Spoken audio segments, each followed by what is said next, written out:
Now, today's video is for landlords. If you own a property, either a commercial space or a residential space, and you have these tenants that make you regret even letting them into your space, this video is for you. I'm going to be sharing with you how you can stop a tenant from misusing your property.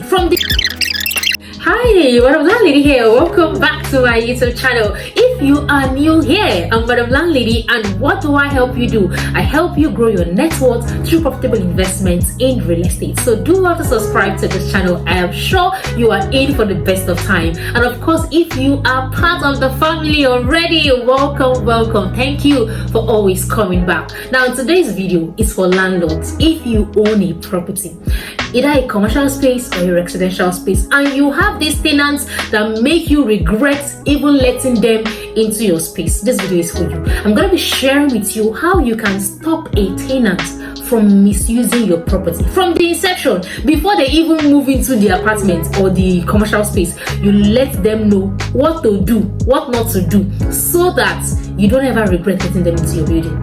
So let's dive into this video.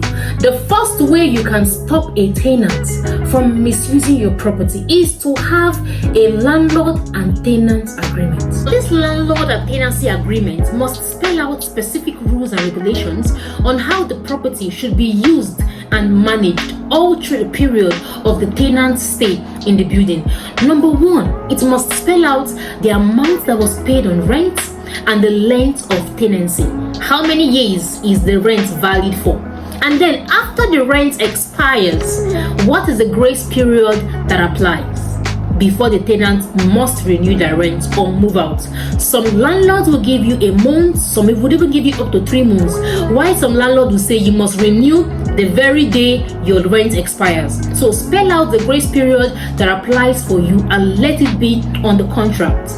Also, this contract must spell out if pets are allowed or not. It must also spell out who repairs what kind of repairs should be left for the landlord, and what repairs should the tenant handle by his or herself. It must also spell out the amount of money that will be paid on utilities like light bills, security, water, waste, and all of that. For all of these payments, they are subject to review, but let the tenant know how much is paid monthly on this. It's called service charge. Yes, they must be called service charge or utility bills. Let the tenant know how much he or she is to remit every single month or annually for this charge. Number two, take inventory.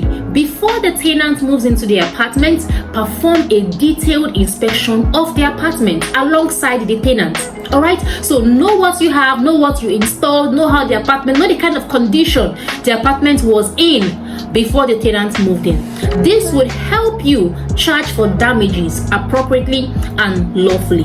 I've been to an apartment where the landlord took pictures of the apartment before the tenant moved in, so that by the time the tenant wants to move out, they have something to compare with, and then they know how to charge for damages appropriately.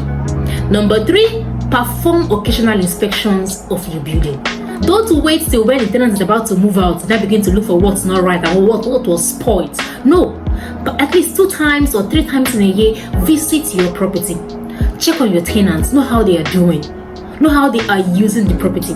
And if you find out that something is not right, you correct them immediately.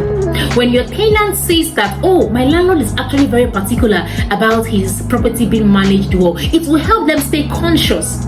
It will help them manage the property appropriately, because they know, oh, my landlord is very, very strict. He wouldn't like if I do this. It will teach them to manage the property well. So occasionally visit your property. If you are not in the country, you can employ a property manager. If you are not around your property location, employ a property manager to help you manage both the payments for utility bills, the repairs, and whatever will come up in the apartment. Alright, now furthermore, attach a caution fee that matches the extent of damage. Now, when tenants see that they are going to be fined for a damage, it forces them to stay within the confines of the rules and regulations. Nobody wants to pay money for free, right? So have a caution fee that matches the extent of damage, so that your tenants are forced to live within the confines of your rules and regulation. Now, lastly, screen the kind of tenants you let into your building. with the right kind of tenants, you don't even have to worry about property mismanagement. Also, recently the EFCC here in Nigeria made a certain law that have also forced a number of landlords to screen tenants. You can go and research about the law, but please screen the kind of tenants that you let into your apartment. It will help you not even worry about property mismanagement. All right. And also, if you are a tenant and you live in somebody's apartment, please do well to manage the property just like it's your own. Think about how you want your own facility to be managed, and do the same for other people as well. What you make happen for others, God makes happen for you as well, right? So please, let's all help ourselves to help the world. Let's help ourselves to make our environment more conducive to live in. All right, I hope you learned something from this video. If you got a thing or two, drop a comment for me in the comment section. And if you learned something, do want to subscribe and also share to your family and friends so they get to learn as well. I'll see you in the next video.